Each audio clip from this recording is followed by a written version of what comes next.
नमस्कार दर्शकों, बात आज के चैनल के कार्यक्रम टॉप 10 में आपका स्वागत है। इस कार्यक्रम में हम आपको देश दुनिया की 10 बड़ी खबरें बताएंगे। तो नजर डालते हैं अभी तक की 10 बड़ी खबरों पर।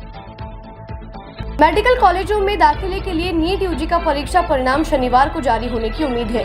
राष्ट्रीय परीक्षण एजेंसी के तय शेड्यूल के तहत नतीजे 14 जून को आने तय थे। परीक्षा केंद्रों में बिजली न होने और अतिरिक्त समय न देने को लेकर अभ्यर्थियों ने अदालतों में याचिकाएं दाखिल कर रखी हैं। अदालतों से कुछ छात्रों का रिजल्ट रोकने और शेष का जारी करने की अनुमति मिलने के बाद नतीजे तय समय पर ही आएंगे। भारत में MBBS कोर्स के लिए कुल 1,18,190 सीटें उपलब्ध हैं। इनमें से 1,15,250 सीटों पर शैक्षणिक सत्र 2024-25 के दौरान दाखिला हुआ, जो कि कुल सीटों का लगभग 97.5% है।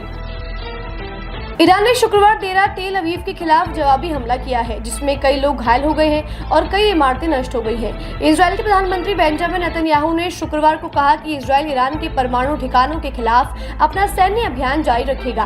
पिछले 24 घंटे में हमने शीर्ष सैन्य कमांडरों, वरिष्ठ परमाणु वैज्ञानिकों, महत्वपूर्ण संवर्धन सुविधा और उसके बैलिस्टिक मिसाइल शस्त्रागार के एक बड़े हिस्से को नष्ट कर दिया है। उन्होंने कहा और भी हमले होने वाले हैं। ईरानी शासन को नहीं पता कि उन्हें क्यों मारा या क्या मारा जाएगा। यह पहले कभी इतना कमजोर नहीं रहा।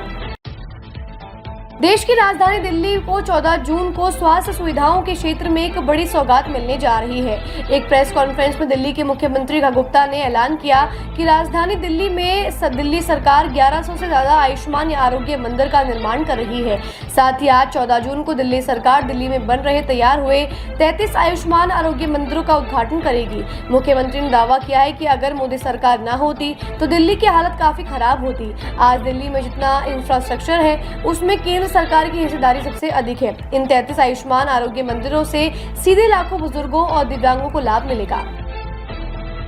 प्रदेश भाजपा के सभी 201 सांसदों और विधायकों का शनिवार से पंचमढ़ी में 3 दिवसीय प्रशिक्षण कैंप शुरू होने जा रहा है। शुरुआत केंद्रीय गृह मंत्री अमित शाह करेंगे।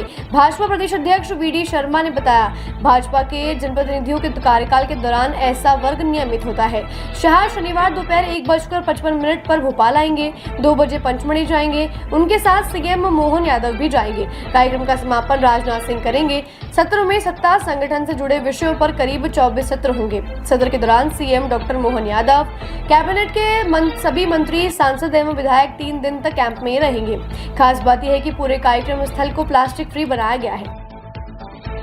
कैलाश मानसरोवर यात्रा के लिए पहला जत्था रवाना हो चुका है।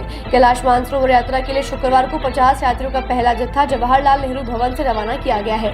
विदेश राज्य मंत्री पवित्रा मार्गरीटा ने जत्था रवाना करने के बाद कहा, यह पवित्र यात्रा है जो सीमाओं के पार भारत के जीवंत सभ्यतागत संबंधों का प्रमाण है।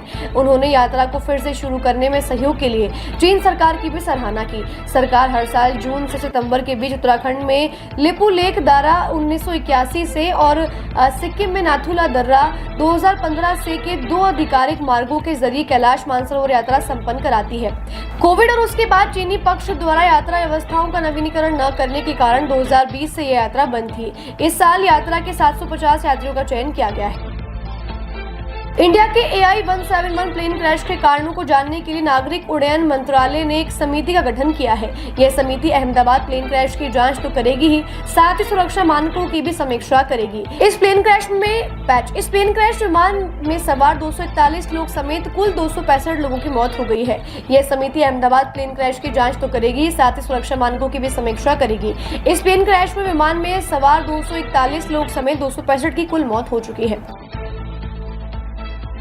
संघीय आयोजन प्रवर्तन छापों के खिलाफ विरोध प्रदर्शन हर दिन अमेरिका के नए नए शहरों और प्रांतों में भड़क रहे हैं। यह सब शनिवार को राष्ट्रपति डोनाल्ड ट्रंप के खिलाफ होने वाले सबसे बड़े प्रदर्शन की तैयारी के रूप में देखा जा रहा है, जहां आज अमेरिका के अलग अलग जगहों पर ट्रंप की नीतियों के खिलाफ नो किंग्स नामक रैलियां निकाली जा रही हैं। हालांकि इससे पहले लॉस एंजलिस में शुक्रवार को 200 मरीन फेडरल बिल्डिंग की सुरक्षा में लगाए गए इमिग्रेशन छापों को लेकर एक हफ्ते से चल रहे विरोध के करीब 200 अमेरिकी मरीन सैनिकों को लॉस एंजलिस में एक फेडरल बिल्डिंग की सुरक्षा में तैनात किया गया।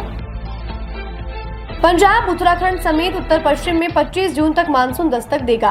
मानसून 18 जून तक मध्य और पूर्वी भारत के शेष हिस्सों तथा उत्तर पश्चिम भारत के कुछ इलाकों को कवर करेगा। इसके 19 से 25 जून के बीच उत्तर पश्चिम भारत के अधिकांश हिस्सों में आगे बढ़ने की उम्मीद है। दक्षिण पश्चिम मानसून के इस हफ्ते फिर से रफ्तार पकड़ने से उत्तर प्रदेश, दिल्ली समेत उत्तर पश्चिम भारत के ज्यादातर हिस्सों में सामान्य तिथियों में काफी पहले 23 जून तक मानसून पहुंच सकता है। भारतीय सेना को आज शनिवार को 419 युवा अफसर मिलेंगे। ये अफसर IMA में गहन प्रशिक्षण के बाद पास आउट होकर सेना में बतौर लेफ्टिनेंट अपनी सेवाएं शुरू करेंगे। इस दौरान 9 मित्र राष्ट्रों के 32 कैडेट भी पास आउट होकर अपनी सेनाओं का अंग बनेंगे। ये सभी सैन्य नेतृत्व, शारीरिक दक्षता और रणनीतिक कौशल में पारंगत हो चुके हैं। प्रशिक्षण के दौरान कैडेटों को युद्ध कौशल, हथियार संचालन, नेतृत्व और नैतिक मूल्यों का गहन प्रशिक्षण दिया गया है। ईरान पर इजरायल के व्यापक हमले के बाद अमेरिकी राष्ट्रपति ट्रंप ने परमाणु समझौते को लेकर ईरान पर फिर दबाव बनाने की कोशिश की है। उन्होंने इजरायली हमले के बाद खुद ईरान को ही जिम्मेदार ठहराया है। ट्रंप ने कहा कि ईरान ने अपने परमाणु कार्यक्रम को रोकने के लिए वार्ता में अमेरिकी चेतावनी का विरोध करने का खामियाजा भुगता है। इजरायल की कार्यवाही को बहुत बढ़िया करार देते हुए अमेरिकी राष्ट्रपति ने यह भी कहा कि हमने ईरान के नेताओं को बहुत समझाया लेकिन वे नहीं माने। राष्ट्रपति ट्रंप ने कहा कि उन्होंने शुरू में इजरायली हमले को टालने की कोशिश की थी। उन्होंने तेहरान को 60 दिन का अल्टीमेटम दिया था और आज 61वां दिन था। टॉप 10 में आज के लिए बस इतना ही। कल फिर नई खबरों के साथ हम होंगे आपसे रूबरू। तब तक के लिए दीजिए इजाजत। नमस्कार।